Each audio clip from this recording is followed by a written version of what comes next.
ডিম আলুর কারি বানাতে লাগছে ডুমো করে রাখা আলু কাটা সেদ্ধ, ডিম সেদ্ধ, জিরে গুঁড়ো, হলুদ গুঁড়ো আর শুকনো লঙ্কা গুঁড়ো আর গোটা জিরে। আর এখানে আছে পেঁয়াজ পেস্ট, আদা রসুন পেস্ট, পেঁয়াজ কুচি, শুকনো লঙ্কা কুচি, আর এখানে আছে টমেটো ধনেপাতা দিয়ে পেস্ট করা। কড়াই তেতে গেলে দেব সরিষার তেল,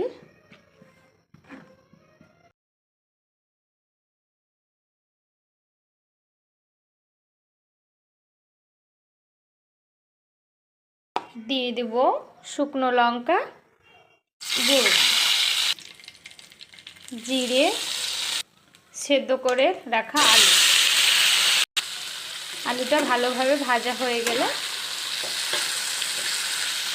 একটু বাদামি কালার হয়ে গেলে দেব আমরা পেঁয়াজ কুচি। আবারও ভালোভাবে নেড়ে চেড়ে বাদামি কালারের করে পেঁয়াজগুলোকে ভেজে নেব। এবার দিয়ে দেব পেঁয়াজ পেস্ট, আদা রসুন পেস্ট আর টমেটো আর ধনে পাতা গুঁড়ো পেস্ট।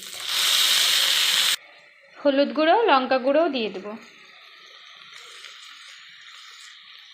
ভালোভাবে তেল ওঠা অবধি কষিয়ে নেব।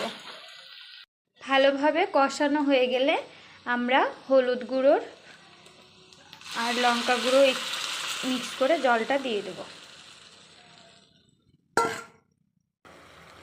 লবণটা দিয়ে দেব। লবণ আগেও দেয়া ছিল অফ ক্যামেরায়।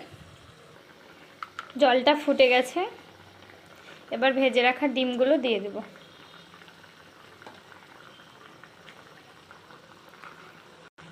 এক চিমটি পরিমাণ গরম মশলার গুঁড়ো, অপশনাল, যে খেতে ভালোবাসো সে দেবে, আর যে না।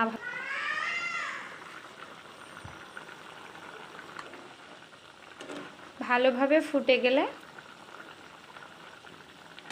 5 মিনিট ঢেকে রাখবো।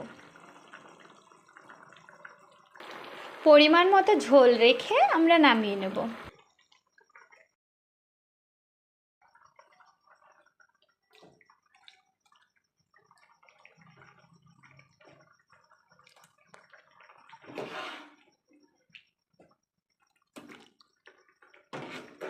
রুটি কিংবা গরম গরম ধোয়া ওঠা ভাত, পরোটার সঙ্গে, লুচির সঙ্গে সব কিছুই দারুণ ম্যাচ করে।